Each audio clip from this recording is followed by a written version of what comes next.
घने जंगल के दरमियान वाकई एक झून पड़ी थी, जहां एक गरीब लकड़हारा दिन रात मेहनत करके अपना गुजर बसर किया करता था। उसकी बीवी मर चुकी थी और वो अब अपने दो बच्चों हांसल और ग्रेटल के साथ रहा करता था। ये दोनों बच्चे उसकी पहली बीवी से थे।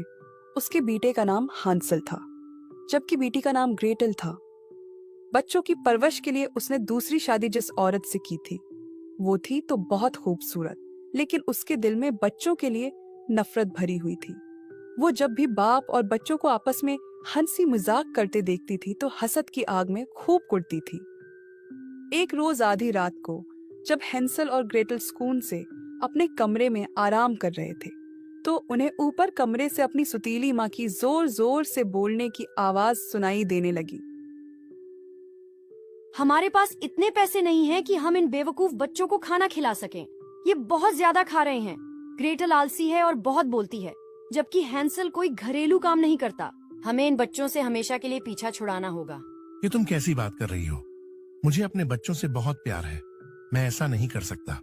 बाप समझाने की कोशिश कर रहा था कि जितना वो खा रहे हैं, अगर उसमें से कुछ बच्चे भी खा लें तो कोई हरज नहीं, लेकिन सुतीली माँ कुछ भी समझने के लिए तैयार न थी। कल सुबह होते ही हम बच्चों को किसी बहाने से जंगल में छोड़ आएंगे। वहाँ पेड़ों पर काफी फल होंगे जिन्हें ये पेट भरकर खा सकेंगे। इस तरह ये भी सुकून से रहेंगे और हम भी।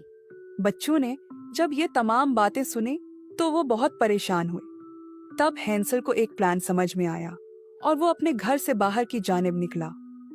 कुछ दूर चलने के बाद वो चमकदार सफेद पत्थरों के करीब पहुंचा, जो चांद की रोशनी में जगमगा रहे थे।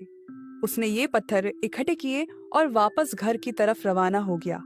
घर पहुंचकर उसने अपनी बहन को तसल्ली दी कि वो सब ठीक कर लेगा, और फिर वो दोनों गहरी नींद सो गए। सुबह के होते ही दोनों बच्चों को घर के बाहर इकट्ठा किया गया। फिर सुतीली माँ बोली, बच्चों, हम जंगल में लकड़ियां काटने जा रहे हैं। तुम दोनों वहीं बैठकर हमारा इंतजार करना। जैसे ही हमारा काम खत्म होगा, हम तुम दोनों को लेने आ जाएंगे। फिर वो बच्चों को लेकर घने जंगल में जाती हुई एक पगडंडी पर चल दिए। हैंसल कुछ कदम पीछे था और वो रास्ते में वही सफेद पत्थर फेंकता जा रहा था, ताकि वापसी पर रास्ते की निशानदही आसानी से हो सके। कुछ दूर चलने के बाद माँ बाप ने उन्हें एक जगह पर बिठाया और कहा कि वो शाम होते उनको खुद लेने आ जाएंगे। लेकिन बच्चे तो सब जानते थे। ये कहकर माँ बाप वहां से रवाना हो गए। रात हो गई, लेकिन माँ बाप का कुछ भी अता पता न था। जंगल से जंगली जानवरों की खौफनाक आवाजें आना शुरू हो चुकी थी। हैंसल और ग्रेटल ने खुद को